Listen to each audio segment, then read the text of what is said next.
I've recently played the new Elden Ring DLC, Shadow of the Erdtree, and I'm here to give you my thoughts on it. Okay, I'm kidding. I won't turn this into another troll video where I say stuff sucks for no reason. Anyway, you may be looking at all the criticism of it. The criticism that says that the bosses have cheap movesets and that entire playstyles are kind of invalidated, and the bosses do too much damage and have too much health and it takes too much patience. Well, I'm here to tell you every bit of that criticism is true. That said, I recommend this DLC. You should go out and buy it. It definitely is worth the $40. If you want to do a blind playthrough of it, don't watch the rest of this. This is spoiler territory. Obviously, it's a retrospective. You're going to hear spoilers. I'm going to be trying to analyze some of the new lore we get, so just don't do it if you're trying to keep a virgin mind going into this. I should also mention that I played through this on my main character, who is at New Game Plus 4 at this point, so that may affect my perspective on the difficulty.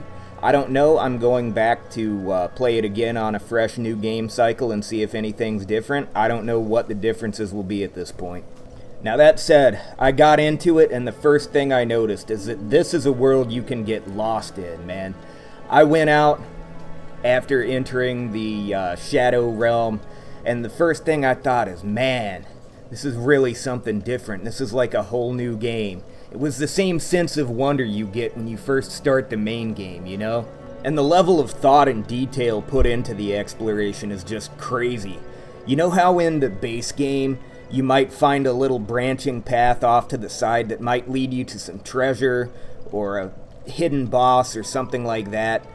In Shadow of the Erdtree, that branching path will lead you to something like an entirely new area with a new title drop, a new map fragment. This actually gets sort of overdone and becomes an aggravation later on, but we'll get into that later in the video. It seems like every little extra area you explore, even within a legacy dungeon, is meaningful. Okay, most of the areas you explore, even within a legacy dungeon, are meaningful. Okay, maybe about half of the areas that you explore are meaningful. But I'm talking ones that are really hidden or hard to get to, stuff like that where you can tell they're not the main path. Actually, there have been points in this where I've thought I found something new and optional off to the side to do, but it turned out I was still on the critical path, and I just had to stop for a minute and think, if I hadn't noticed that, I would have been really salty when I found out about it. There are times when the exploration can actually get a little overwhelming. There are times where it's just, you feel like you need a notebook to keep track of, okay, this area has like 3 different branching paths. I followed this one all the way to a new area, got the Sight of Grace, time to turn back around and follow the other paths. Which way did I come from? Which way do I need to go? It can become pretty nerve-wracking at times. It can feel like you're gonna miss out on something just due to forgetting stuff. And when it comes to optional content, you will forget some stuff, you will miss some things. But I think the game does a pretty good job of at least making the critical path that you need in order to beat the DLC obvious enough that you can figure it out even if you are getting a little overwhelmed. And that feeling of satisfaction when you finally figure out an area and you have it mapped out in your head, you know, maybe you find one of the optional paths opens up a shortcut and you get a better idea in your mind of what the space you're in looks like and how to navigate it, and it all just comes together like that. Super satisfying. It all pays off then. The new weapons are pretty cool too. This DLC even gives you new types of weapons. I was really looking forward to the light greatswords. Unfortunately, because my character was on New Game Plus 4, the damage on them was absolute dog shit. But this is one of those things I plan on trying out again when I start a new game cycle. You want weapons that you can use as a melee weapon and also throw, and they also come back into your hand so you're not relying on consumables for throwing weapons anymore? The game's got you. You want a dog shit weapon that scales with 4 different stats so it's constantly trying to lure you into gimping your build so you can give it a try? Oh, this game's definitely got you. I definitely recommend getting the Spear of Mesmer after you've beat him. That thing is cool as hell. There are some decent new incantations here too. A lot of them come from boss drops, so you might have to choose between a cool weapon or a new incantation. If you're a magic user, I mean, I'm not a magic user, so maybe I wasn't paying enough attention, but I just didn't see much in the way of sorceries that impressed me. There didn't seem to be as many sorceries as there were weapons or incantations. Now, on to the part where I start bitching. Okay, so the bosses in this game. As you probably have heard already, there's something called Erdtree fragments, or some people say, oh, that's supposed to be pronounced Shadow Tree fragments, to which I retort, not every letter can make every sound, so no. Anyway, you need to collect these things to level up your damage and make it so you take less damage. This is done so the game feels like it has a sense of progression no matter what level you enter the DLC at. And the thing is, the thing that would make sense for them to do is to just have major bosses drop these, right? Like, you go through a dungeon, you fight a boss, he drops a few of them, you level up. Sekiro got this right. However, in Shadow of the Erdtree, these are hidden throughout the game, mostly in optional areas, and you have to be lucky enough while exploring to find them. Now, I did a pretty good job exploring, but there are 5 of these, fucking 5 of them, in an area where to even get to it, you have to take the most convoluted fucking path. Like, I think I had to have my stream chat telling me how to get here, and still, I thought they were trolling me because they were leading me back through steps that I had already gone through, and I forget, there were a couple bullshit areas that I couldn't find on my own, but this was like some stupid shit, man. Like, you had to really find this one location off to the side. You had to beat some boss, and, dude, like, 5 of them, dude, like, 5 fucking fragments. The most important thing in the game. There's only, like, 50 total, I think. 5 of them, 1/10 of them, are hidden in this one area that is so far off the beaten path, I don't know how anyone could find it on their own. And my exploration was, like, nearly flawless as well. So, anyway, back to the bosses. Even when you have enough of these, the bosses will hit you like a fucking truck. They have very high damage, and they have very high defense, so you're doing these tiny amounts of damage. Now, that only becomes a problem when you also factor in the fact that these bosses have these long, extended, like 15-second tantrums they throw. These fast, aggressive, long combos that seem to go on however long they want, have as much range as they want. And okay, let's say you dodge them perfectly. You now get to hit the boss once for what feels like maybe 1/30th of its health, and then it's back aboard the dodge train.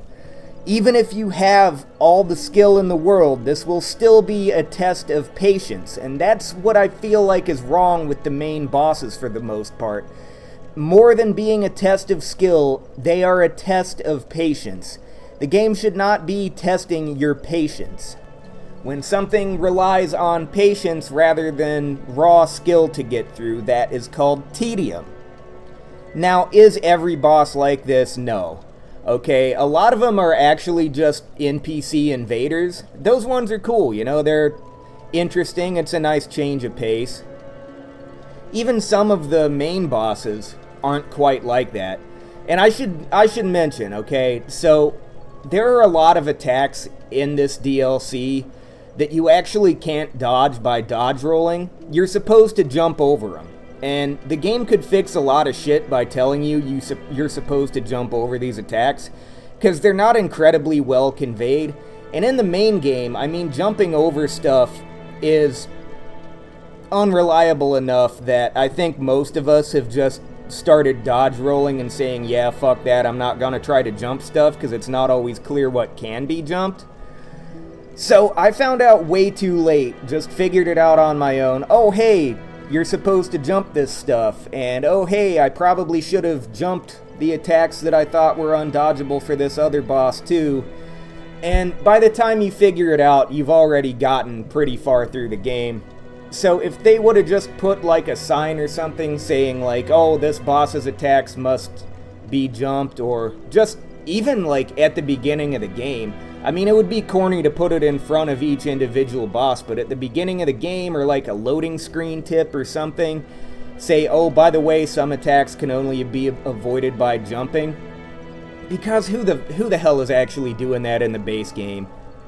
Anyway, so I'll have to go back and see if some of these bosses are more fair now that I know to jump over certain attacks, because especially that dancing lion guy, I know if I started jumping stuff more often, I could beat some of his attacks. Putrescent Knight, if I had known to jump, I wouldn't have had to rely so heavily on luck in that fight. But, yeah, that's a different thing. There are still some bosses after I figured this out, where even playing perfectly, it seemed like it just had to be a test of your patience. And I was using a buff, okay? I'm not gonna be one of those people who stacks like 3 and 4 different buffs, because those things are on a timer to the point where if you get stuck in a long enough combo and have to roll, you'll probably only get in like 2 or 3 hits before at least one of those buffs expires anyway, and none of them are so powerful that they'll matter that much if you can only land a hit with it once. But yeah, I use the Flame Give Me Strength thing, so it's not like I'm not buffing. And, oh yeah, these bosses, they're not gonna give you the opportunity to cast 3 and 4 different buffs in the middle of the fight. Dude, don't even think about it. You barely have time to heal. I've heard people say that these bosses have intentional heal punish mechanics that read your inputs. I would like to know how they even came to that conclusion, because these bosses literally just never stop attacking sometimes. It doesn't matter whether you're trying to heal, whether you're running away to try to cast a spell, or if you're just making some distance so you can think and refocus for a minute. If you put any amount of distance between you and most of the main bosses, they will just leap across the arena and sit directly on your face. Now, obviously not all of them do this. There are 3 types of bosses in general. There's your glorified NPC invader. These ones are easy, you can crush them. Then there's the dragons. These are tedious. Dragons fucking suck in the base game, and they suck in the DLC too. Then the third ones are the fucko bosses. The fucko bosses are the ones that do all this bullshit. And they're designed with what I like to call fuck you game design. Their whole philosophy seems to be, if you can't live without something, you shouldn't have it. You know, real fucking like pseudo-wisdom that an aging jock would say in a desperate attempt to convince you he's got something besides meat in his head. Anyway, what I mean by that is that you think you're gonna parry? You think parrying is your big strategy? Fuck you. This boss takes 3 parries to get 1 crit. You like doing jump attacks to try to break posture? Fuck you. You're not gonna get the chance to do that enough to break their posture. You like casting spells? Oh, you're so fucked. Dude, that's not gonna work with any of this. You like spamming Ashes of War? Fuck you, these bosses don't stagger. You want to use a great shield and poke at them? Some people told me that would work. It fucking didn't. You want to heal or cast buffs? Here's an entire string of leaping attacks that go across the arena. The boss design seems like it's so obsessed with kicking the crutches out from under cheesers that it starts kicking out things that aren't even crutches. It invalidates playstyles that were never cheap to begin with, just because it wants to make sure you can't do anything to cheese the game. For some reason, you can still beat every NPC boss just by spamming the Messmer's assault weapon art, though. Now, I'm not trying to say every boss is dumb and bad, but I feel like with the main bosses and the big, like, unique-seeming ones, there was at least an attempt to add some level of dumb and bad to each one. I'm doing this from memory because I didn't record all of my playthrough and I didn't stream all of my playthrough, but let me try and give a quick review of some of the bosses. Okay, the Dancing Lion. This guy is mostly fair. I didn't have a big problem with him. If I knew you were supposed to jump over some attacks, it would have been a fine fight. Putrescent Knight, same thing. If I had known you were supposed to jump over that cheap-ass blue fire, I would have had no issues with this fight. The Scorpion Centipede lady, I forget what her name is. This was actually a good fight. No issues, didn't have to summon, didn't have to cheese. Good fight. All the dragons. Dragons are just boring to fight, mostly a test of patience. The one exception is Bale. Not because he's a lot of fun, but just because you at least get a funny little guy to summon. Then there's that one other dragon who's all different and shit. Fucking Duke of Sussex or whatever the fuck his name is. Where the lightning attacks like spread out through the water. Let me guess, I'm supposed to jump again? All the NPC bosses are basically easy as long as you use strategy and don't get greedy. The Death Knights, they're actually pretty solid. They've got this one attack that, like, heals them to almost full health. That one made me pretty mad, but it doesn't happen that often. Decent fights there. Fucking Radon, I have never seen anything this cheap before. Even with Mimic tier, Radon is hard as fuck, and there are some attacks he has that just don't seem like you can consistently avoid them. Mesmer. Mesmer was hard, but Mesmer was actually a decent fight. His second phase actually seems a little easier, because when he turns into a snake, if you can manage to dodge his snake moves, that actually leaves him open where you can actually attack him more than once in a row. It's like for this boss, FromSoft switched their brains back on and are like, hey, you know what, really powerful attacks should also be high risk, so it's satisfying to punish them. And that's why Mesmer is a good character. That and Mesmer did nothing wrong. He is the true hero of the story. Then we've got R'Lana. This boss was designed by a fucking intern. Terrible. Golden Hippo. This DLC seems like it's trying really hard to take any kind of overpowered or cheese moves away from the player, but then it gives the Golden Hippo a fucking grab attack that can chase you down and just outlast your dodge's invincibility frames. Fucking bullshit. If they had taken that away from him, he would have been an alright boss fight. There seem to be some moves in this game that actually punish good play. By that I mean you basically have to dodge so early that I would consider it panic dodging. For example, Mesmer's attack that he does at the beginning of every fight, you know how there's the leap in and then the explosion afterwards? You have to dodge that leap in way early, or otherwise you'll get caught in the recovery frames of your dodge by the explosion. But if you dodge it all early and panicky like a noob, you can easily avoid both of them. Radon is kind of the same way. He has this one attack where he sucks you in with gravity and then like summons these spikes out of the ground. The way to dodge that is to just spam dodge like backwards, like just panic roll, mash B. The thing is, this isn't consistent. Like, I would say about 1 out of every 5 times this will just hit you anyway and there's nothing you can do about it. Now let's do a quick overview of the various areas. Okay, first of all, there's the Skadu Altus, or some people might call it Shadow Altus if they're still on that fucking thing. Oh, it's actually pronounced Shadow. I call it the Skibbity Toilet Altus. This one's a mixed bag because it's just so big. It's like the main area of the game, basically. There's some pretty cool areas, but then there's like the stupid ones like Bonnie Village, where it's really like dog shit. But you have to go there anyway because there's important stuff and important lore things. Then there's the Belurat Settlement. This one I actually don't remember a whole lot about. It was kind of mid. Like, it was a good introduction to the game, I guess. Good first Legacy dungeon. It was the first, right? Abyssal Woods.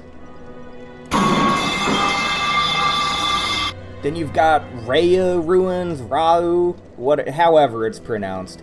This game isn't about pronouncing things, okay? I give up on trying to figure out what the right pronunciation for stuff is. Anyway, this area is good. It's way different than the rest of the DLC. It's very complex. The only bad thing I can say about it is it has those pest things in it. Then we've got the Cerulean Coast. This one is mostly there for aesthetic purposes. It's like the country of Greece. It's pretty, but it serves no purpose. Then we got Shadow Keep. This is a good one. This one, there's a flooded area that you have to drain the water out of. so I instantly recognized it as being sort of a New Londo Ruins thing, and I was worried it would do the New Londo Ruins thing of being complete dog shit, but it actually didn't. This is another one, a lot of complexity, there's just a lot to it. There's this one area where you have to, if you want to find an area, like a bonus area, you have to get on this elevator thing that doesn't really look like an elevator, and then you have to walk along the rafters while people try to blast you off of them, and go down this ladder that's not exactly that easy to spot when people are shooting at you. But as far as the critical path, this is a good legacy dungeon, okay? It's pretty good. Then we got like that fucko underground thing with the putrescent knight. You know what, I'm just gonna consider this part of the Cerulean Coast. It doesn't really deserve its own entry. Then you got the Jagged Peak dragon area. The fights in this, like I said, dragon fights are kinda lame, but it looks cool, so it's like Cerulean Coast again. Now let's get into some of the lore stuff. Shadow of the Erdtree kind of adds some weird twists into things. It answers a few questions, it raises a few questions. Overall, it's not bad, but there's some stuff that I would consider kind of plot holes. So, like, first of all, we find out the Hornsent were actually basically evil. They did all this human sacrifice stuff. The main reason Marika is racist against Omens is because she was traumatized by all of their shit. There's a whole different video I did on that. It's like the last video I posted before this review. We find out that Mikola has been actually scheming a whole bunch this whole time. Apparently, when he was growing up, he wanted to marry his brother or have his brother as a consort. Same basic thing. They rule together, and he just idolized his big strong brother Radon. So the femboy is actually evil and wants to bang his brother. And hey, George, come here. I know this was you. Get over here, George. Stop writing incest shit, you fucking weirdo. Is this your fetish? Okay. Anyway, where was I? Moog was actually, like, not a good guy, but he only kidnapped Mikola because Mikola somehow bewitched him. Mikola's been using his powers to, like, bewitch people to set in motion this great plan to become a god. Apparently, he sent Melania after Radon because he had some kind of deal with Radon that Radon would become his consort under some unknown conditions. It seems like Mikola fulfilled his end of this deal, but Radon didn't, and Mikola got pissed about that and tried to force it. I don't really know. A lot of people think that Mikola was just forcing things and trying to brainwash everyone the whole time. It seemed like Radon had agreed to be his consort at one point, but then decided to go back on that, probably because Mikola got into the Shadow Realm and Radon would have to fucking die in order to get there, so obviously he's like, fuck that. And Moog was kidnapping Mikola because he was bewitched by him, probably through some kind of shit with Mikola offering him his power to become Lord Consort or something like that. So here's the thing. The lore makes it seem kind of like Mikola had this whole thing planned out, like, from the beginning. So the agreed upon consensus is that he stole Moog's body and then got Radon killed, and he put Radon's spirit in Moog's body in the Shadow Realm, and he also got himself kidnapped on purpose to get Moog killed. And one interpretation of this would be that Mikola somehow knew exactly what was gonna happen all along, so he got himself kidnapped so the player would come kill Moog, and he knew that Melania would get Radon to go crazy with Scarlet Rot, so the player would kill him, and then the player would follow Mikola into the Shadow Realm. If you actually believe that this is the story that they were trying to go for, and the story that FromSoft that Hidetaka Miyazaki and George R.R. Martin would collaborate to write, if you think that that slop is actually their intended story, then you obviously hate both of them. I think what really happened is, like, Mikola was trying to finesse Moog somehow. Moog came and just kidnapped him, was like, nope, you're coming with me, while Mikola was sending Melania off to go kill Radahn, because he had no reason to think Melania wouldn't win that fight. So Mikola's now stuck here. He's still trying to work his charms on Moog. He finds out Radahn's not actually dead, so he's like, shit, now I have to bide my time. And I think he sent out a call to actually Lita, Needle Knight Leta, whatever. And she was the one who was probably supposed to kill Moog and then steal his body and bring it into the Shadow Realm. All while he was just kind of hoping Melania would have another go at Radahn. That's what makes sense to me.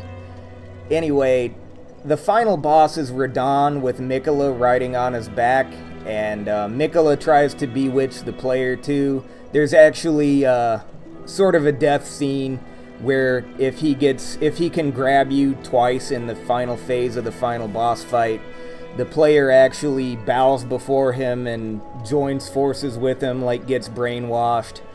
So Mikola must be evil, right? I actually don't think it's that simple.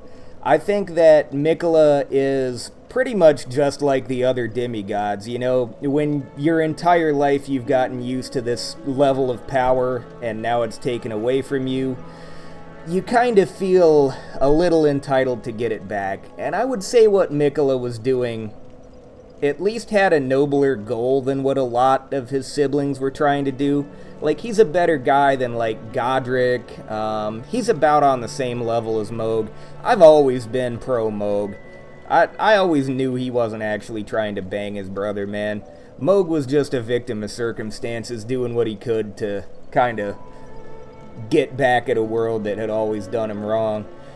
But, Mikola, I don't think he's actually, like, he was a bad guy all along, because there's another plot point where he abandons his capability to love, and in doing that, he splits off his alter ego, Saint Trina, from himself, and leaves her in the Putrescent Knights area, guarded by him.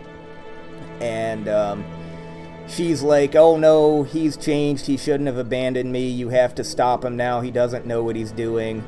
So, I think Mikola does have noble goals. He's just very ends justify the means about how he accomplishes them. And I do think even if he manages to bewitch the player, while it does count as a death, you'll notice it doesn't say you die, it says heart stolen, and it's not in the red you died font. And your character doesn't do a death animation, he just bows down to him. So I really think that this would almost be sort of like a separate ending, where instead of you being the main character, now Mikola is the main character, and you just become a lackey. Overall, I've seen comparisons between Mikola and Griffith from Berserk. I don't know how fair they are because I've never read Berserk, but apparently Griffith is like this terrible evil dude. I think Mikola is he's definitely reckless and manipulative, but I think that he thinks what he's doing is for a good cause. Like, he's not just power hungry like someone like Godric or Gideon Ofnir, you know, one of those total asshole characters.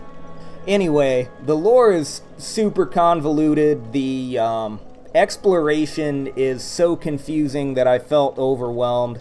And that final boss fight with Radahn was so intensely frustrating that it was legitimately damaging to my mental health because it was so goddamn cheap. 9 out of 10, buy this DLC.